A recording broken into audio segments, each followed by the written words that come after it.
Hello friends, let's start review of Honor View 10. Kindly subscribe and press bell icon before watching the video. Honor View 10 is the latest phone with so much in news. Let's start reviewing. Build and design. The View 10 turns out to be a solid device from the moment you hold the device. It boasts of an all-metal body and feels good in the hand. The device looks solid and does not feel like it is a cheap product. The display is a full view display in an 18:9 aspect ratio and a near bezel-less design that will be the norm going forward.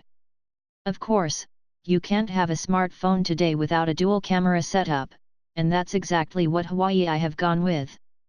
Of the changes done to the device, some changes are actually good, such as the new layout for the antenna bands on the rear of the device, while other changes are not really preferred, such as the now raised camera bump. The lack of a camera bump in its predecessor was one of the key things that we appreciated about the 8 Pro's design. Now, the prominently placed dual camera bumps are oddly placed and look like the eyes of a minion as it stares into your soul. Moving towards the placement of buttons and other components on the smartphone, users will find the proximity sensor, speaker grill, and the 13MP front camera module on the top of the device.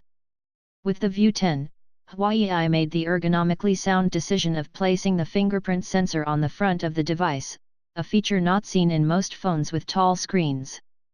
The sensor also works like a home button with haptic feedback, but it is not a physical button and the button-like shape will throws you off the first time you try it. The bottom of the device packs the reversible Type-C USB port along with a 3.5mm headphone jack on the left and a speaker grill on the right. It is a great feeling to see that 3.5mm jack alive and kicking in this segment, even with that full view display. The left side of the Honor View 10 comes with the nano SIM and microSD card slot tray towards the top, while you will find the volume rocker and power button on the right side.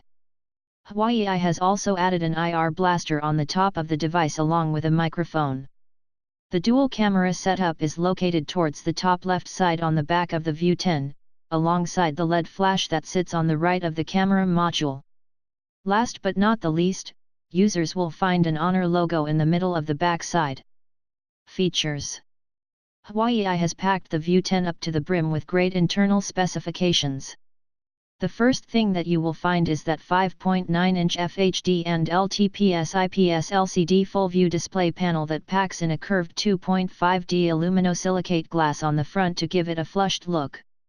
Another key highlight of the device is that it packs in Huawei's high-silicon Kirin 970 SoC, which was developed in-house and featuring an octa-core CPU with 4X Cortex-A7 3 cores clocked at 2.36 GHz and 4X Cortex-A5 3 cores clocked at 1.8 GHz, along with a Mali G7 2MP12 GPU for all graphics-related tasks.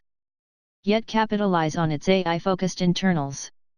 The Kirin 970 also feature a neural network processing unit, NPU, that is designed to learn your habits, app preferences, etc., and boost the performance of preferred apps while suggesting actions according to your habits. I'll talk about it in more detail in the software section.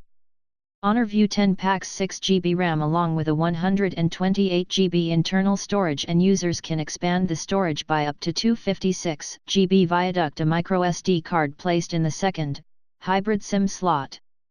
The phone is equipped with a 16MP camera with an f/1.8 aperture and a 20MP unit with the f/1.8 aperture in a dual camera configuration on the back of the device. The company has packed in a considerably larger lithium polymer battery with 3750 mAh capacity and supercharge support. The Huawei Honor View 10 packs in an impressive 5.9-inch FHD and LTPS LCD full view display that features an 18:9 aspect ratio, 403 ppi pixel density and a 78.6% screen-to-body ratio.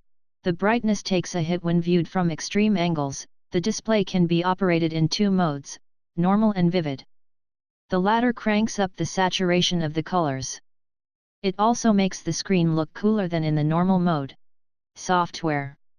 EMUI 8.0 turns out to be a much better skin than in its previous iterations. Even though it may look like a heavily skinned interface, it's not all flashy and does indeed function without any problem. I did not encounter any lag. crashes or any other issues while using the software. With underlying Android 8.0 Aria base, it is one of the few smartphones in the market that packs Aria out of the box. This is especially impressive considering that the Android version had to be skinned while ensuring that everything works. The device packs the November 6, 2017 Android security patch level, which is good, but I was hoping to see the December patch. Apart from the optimizations and a lot of additional features that are not available on stock Android, the experience is good except a few problems that are not really specific to the operating system. The first issue that I have is with the bloatware that Huawei has packed into the smartphone. The number of in-house apps and games takes one entire screen to populate, and even then, many more apps are nested in folders on that screen.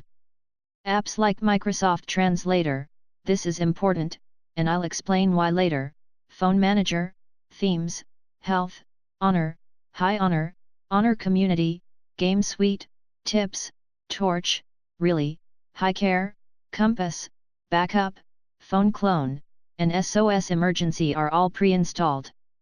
Why does one need so many apps? The first thing any concerned user will do is dedicate some time to deleting all the cruft and freeing up some storage space. The second problem is the fact that the Kirin 970 is being touted as the device that packs an NPU to bring the magic of machine learning and artificial intelligence to users. I expected Huawei to add more experiences in the software that could demonstrate to users the power of AI. Some other additional features that are part of EMUI include mirror share for casting the device screen. The software features are too vast to get into in any review, but I think I've covered the most important ones here. If you do buy this phone, dig around.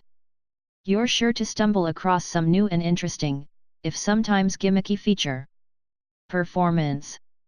The Honor View 10 performs extremely well in normal day-to-day usage. EMUI 8.0 complements that Kirin 970 and 6GB RAM. There was no stuttering or freezing while navigating the system. However, despite the Kirin 970 and its NPU, the device had some trouble when it comes to gaming. Similar to the 8 Pro, the View 10 can't match the Snapdragon 835 that is in the OnePlus 5T. For the most part, the View 10 ran intensive games like Breakneck, Modern Combat 5, and Dead Trigger 2 without any major hiccups. The device also heated up when it came to extended gaming sessions. Camera. I was expecting the View 10 to impress me with its camera. With View in the model name, this is to be expected. Imagine my disappointment when the camera turned out to be the weakest feature of the smartphone.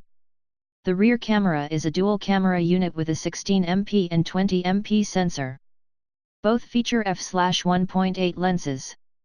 With such a configuration, it was surprising to see how ordinary the images turned out to be because Huawei's other dual-camera phones have been more than impressive. Quality aside, the camera software is packed with features. The images here are shot in auto mode as most people would want to see how they turn out without tinkering with all the options that Honor has given them in the software. Battery. Battery life on the View 10 is good and it easily lasts a working day for me with moderate to heavy usage. A typical usage for me include gaming for an hour or 1.5 hours, 2 email accounts syncing, constant emailing, WhatsApp messages, 10 to 20 photos and listening to music for 30 to 45 minutes at a stretch. The device lasted about 5 hours and 45 minutes on the PC Mark Work 2.0 battery life benchmark with the screen constantly turned on for that duration. It took more than 3 hours to charge the device on average. If you really need to charge the device quickly, I would suggest that you turn off the device and charge it. When powered off, the phone went from 50% to 90% in about 40 minutes. Now choice is yours. If you like our review, kindly subscribe to my channel and share this video.